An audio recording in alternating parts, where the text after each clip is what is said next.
For the Detroit Lions defense, it looks like Christmas might be coming early this year, as reports are starting to come out that two of their defensive stars that have been injured might almost be ready to return.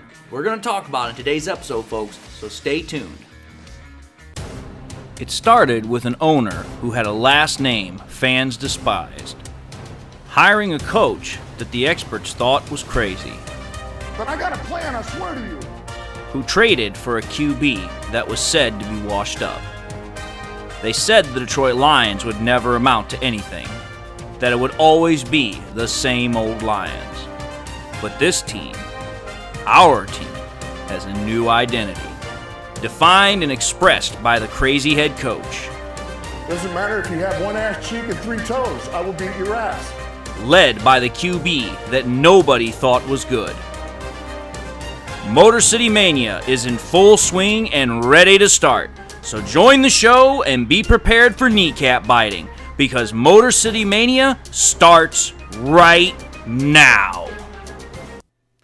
Hello everyone, and welcome back to yet another episode of MCM Motor City Mania. I'm your host David T. Pike, and we're diving in right now. As always, to those that are coming back to the show, I just want to say thank you all for coming back. Thank you all for your view, your support, your patronage. Thank you all for everything that you do. It's absolutely so appreciated. I'm so thankful. And for those that are tuning into my show for the very first time, I just want to say thank you all for giving my show a shot. Welcome on in. Hopefully you enjoy the content. And with that being said, I just want to say to everybody, God bless. Hope you enjoy the content in the show, and let's get ready to start. So here's the thing, folks.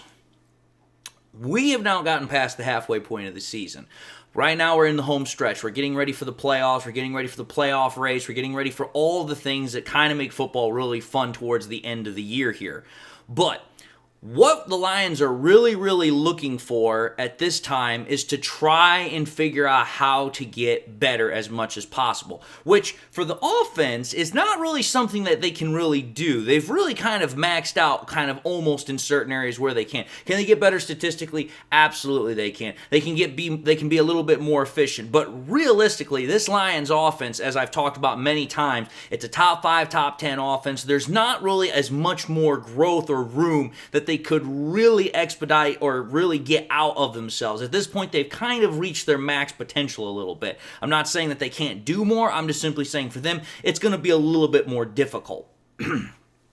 However, though, for the Lions defense, while the Lions defense has made absolutely big strides this year and has made improvements both statistically and in terms of some individuals making better performances, the problem is that this Lions defense still has a lot of area, a lot of room for improvement, whether it's in terms of statistics, whether it's in terms of efficiency, consistency, whatever word you'd like to use. This Lions defense still has a lot of room for growth. It still has a lot of room of potential that it has not yet tapped into. Now, part of that, in my opinion, is due to Aaron Glenn. Part of that also that I haven't addressed a lot is the fact of the injuries, because let's be fair here, the injury bug has hit the Lions defensive unit a lot more than it has hit the unit of the offense, and that's because we have guys like CJ, James Houston, Emmanuel Mosley, Levi Onwuzurike, Josh Pascal. These are all guys that have been in and out of the lineup throughout the majority of the year. Some of them have never gotten really into the lineup, such as Emmanuel Mosley. He was in for 2 or 3 plays, and then he went right back on IR. So again, when it comes to the Lions defense, they have had to deal with the injury bug much more substantially than what the Lions offense has. Now, injuries aside, now we're going to talk about the opposite coin of that, or the opposite side of that coin for injuries. The Lions and Lions fans can and are definitely starting to get excited at the recent footage, the recent news reports that are starting to come out that are showing videos, that are showing stuff on Twitter and other places of James Houston and CJ Gardner Johnson, how they've done in their recent recovery and in their comeback. I know CJ Gardner Johnson changed his name to CD Dews, but I'm just going to make it simple, go with CJ GJ or CJ Gardner Johnson. Just make it as simple as possible. CD Dews to me just kind of sounds a little wonky, so I do apologize. But let's talk about the news reports. Let's talk about the videos here. So let's talk about the guy that was looking like he was going to have a really promising second year after having the last 7 games where he recorded 8.5 sacks, really lived up to his namesake in college, and that's James "Da Problem" Houston. Now, we all know that James Houston has not been with the team for a while now because he fractured his ankle in the Week 2 loss against the Seattle Seahawks, and he's been on IR recovering from that fractured ankle. However, though, a recent video that if I believe correctly was taken by Justin Rogers shows that freaking James Houston was at practice. Now, granted, he was not practicing, but what he was doing is he was out of the walking boot and he was pulling a weighted sled, so a sled that had weight on it behind him. This right now, I'm going to put up the actual video footage of it as you guys can see it as I talk about it. This whole footage is extremely important because what it does is it shows that James Houston is starting to exercise. He's starting to do some drill movements. He's starting to do some stuff, but he's also doing it under a load, which means that his ankle is a lot further along than where it could have been at this point. Because again, sometimes guys heal slowly, but it looks like he is right on track with what the original prognosis was. So it means in my mind that James Houston should be able to start practicing here relatively soon. Now, we have to understand the nature of the injury that James Houston went through. Like I said, it was a fractured ankle. But you have to understand how important the ankle is. I know people are like, well, David, it's just basic anatomy. You can't really do anything without an ankle. This is true. That's the basic understanding of it. But understand how important an ankle really is to a football player. The ankle provides structural support to be able to run, start, stop, move laterally, move forward, move backward, like whatever. There's so much flexibility and so much structural importance to the ankle to being able to move and do all the things that a freaking football player has to do, that without it, you cannot play. Well, think about it. The fact that James Houston is out of this walking boot and he's actually moving a load, he's actually under duress, moving a load from one place to the other, shows that that fractured ankle is, at least in theory, at least in my opinion, it's almost fully healed to where he can actually start moving things under duress. So to me, it's like, okay, if you can move a weighted load from point A to point B, you should, in theory, almost be ready to start donning pads again and get back into practice mode. So for me, this shows impressive progress. It shows that for me, that James Houston should be able to return in a few weeks. And again, it kind of lines up with what the original timeline was for James Houston, because when he got injured in week 2, we were told that the prognosis was going to be about 6 to 8 weeks, so about a month and a half to 2 months. And if you think about it, we're in week 10 right now, week 10, week 11, which is right around where James Houston was supposed to be coming back, was supposed to start being ready to start practicing again. So for me, this is great news. This lines up with what we were told. So for me, it would not surprise me that James Houston is probably back out on the field in the next couple of weeks. I can't speak with any certainty, but that's just based off of what I saw in the video and the fact that he's now starting to do things back at the practice facility. So that's really good news. Now, let's move on to the other player, which is CJ Gardner Johnson, or as he now goes by, CD Deuce.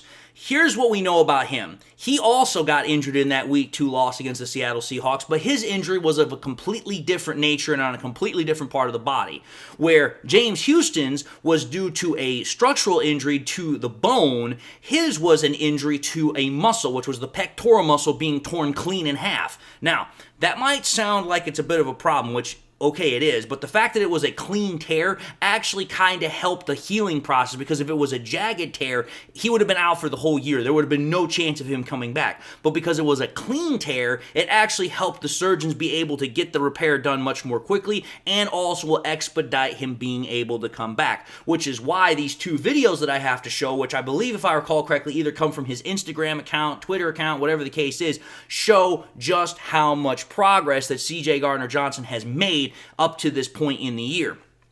So, we already know that CJ Gardner Johnson was going to take a long time. Like, we were pretty much told if he comes back, it's not going to be just before or at the time of the playoffs.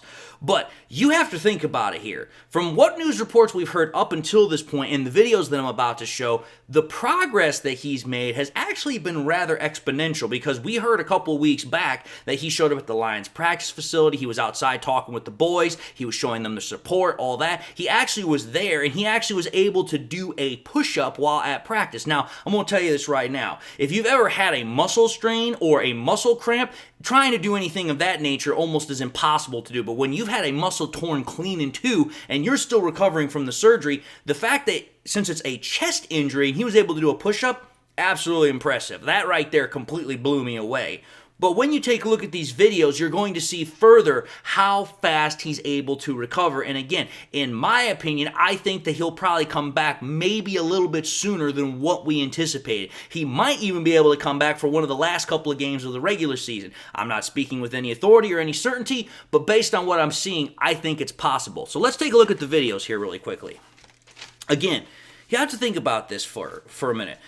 When you take a look at these videos, the one video we're going to see right now is that what CJ Gardner Johnson is doing, sorry, my paper is trying to keep falling over on me, so what we're seeing here is that CJ Gardner Johnson is doing what is known as an overhead dumbbell press. Again, most guys that were in high school or college, they've done this workout. It's a workout that most people are familiar with. And pretty much all you're doing is you're taking the dumbbells and you're putting them over your head and you're bringing them back down to shoulder level. But what you're seeing here is multiple muscle groups being worked. You're seeing the triceps being worked, the deltoids, the traps being worked. You're seeing the pectoral muscles being worked. The fact that he's also standing means that the glutes are being activated, the core is being activated. So what's going on here is a multi-purpose workout, but at the same time, it's working out that pectoral muscle. And the fact that CJ Gardner Johnson is able to do this, he's able to maintain composure and balance, again, shows just how much further along he is in comparison to where I would have thought a person at this point in, the recovery phase would have been. Because again, for most human beings, tearing a muscle like that is not something you're going to be back out and working out on literally 2-3 months later. That's just not something that normally happens. But then again, players like this have access to much higher levels of healthcare than most normal human beings have. So that's something we should keep in consideration. So that's the first video. In the second video, what we're going to see is what is being done here is a kind of a version of an incline bench press. Granted, he's not on a bench, but what he's doing is the same exact principle, the same exact motion. He's using a heavy weight to lift over his head, kind of like a bench press here. But again, for most guys that have done this exercise, you know very, very clearly, one, this works the delts, it works the traps, but it also works the upper part of the chest. Again, we don't know where in the pectoral muscle it was torn, but again, the fact that he's able to lift this amount of weight not this far off from when he had surgery and it actually sustained the injury, it shows me that after only 8 weeks being removed from said injury and said surgery, the fact that he's doing this is extremely impressive because, again, most people would be absolutely completely immobilized, absolutely hampered by this type of an injury. But he's out here doing full-on workouts, able to do push-ups, and again, in my honest opinion, I fully expect that he could probably come back a little bit earlier than what was initially, predicted. Now, again, whether it's James Houston, whether it's freaking CJ Gardner Johnson, I'm not going to say that for certain they're going to come back initially, like within the next couple of weeks. I think James Houston is more likely to come back in like 2 or 3 weeks, but I would be willing to bet that based upon the Detroit Lions organization's cautious nature with injuries, it'll probably be a little bit longer. But the fact of the matter is that given the nature of the injuries, how fast these guys are coming back, the fact that they're able to do certain things that we would have never thought they would be able to do at this point, that's something that is really encouraging. It's something that really makes me think, okay, we're about to get these guys back, and I'm telling you this right now. You get Chauncey Gardner-Johnson back on the field, CJ Gardner-Johnson. I know he doesn't like that name. That's not his legal name anymore, but you get him back. You get James Houston back. You add them to that defense, plus the fact that we just signed Bruce Irvin. I'll refer you to that episode that I just made at the top. But if you get all those pieces back on the field, you're going to have a much better defense, which should, in theory, since we're getting towards the end of the year, bolster the defense, make the team better, and allow us to go further in playoff time. So again, I really like what I'm seeing from the Lions as far as their injury concerns, as far as people and players starting to come back. I'm also happy about the fact of where we're at. I'm just happy in general. But I figured I wanted to make this episode because I saw the videos and I was like, okay, this is something that we can talk about kind of as like a filler episode before we actually get to the game on Sunday. So I've got this episode coming out today. I'm going to have another episode where I'm actually going to be talking about the Bears, their offense and our defense, so on and so forth. So today's kind of like a defensive theme day. But without further ado, I just want to say thank Thank you all for watching in another episode of MCM Motor City Mania. If you like what you saw, by all means, I highly encourage y'all to watch the next episode they got coming at the end of this one, and the next one I got coming out today. I also encourage y'all, please, to make sure you do one of these three things. Like, comment, and subscribe to the channel. If by chance you subscribed in the past, you forgot to do so at the time, or you just subscribed, you've not had a chance to do so, again, highly encourage y'all, please subscribe. It helps me out. It helps out my channel immensely, and I'm ever so thankful for each subscription that I get. But I also encourage y'all, please, to do this. Once you've subscribed, do not forget to turn on that bell notification icon as well, so that way you guys never miss any more content that I push out. Again, subscription numbers are always going up, but we want to make sure you turn on that bell notification icon so that way you guys never miss any more content once I push it out, and you guys are always in the know-how with the latest content that I have.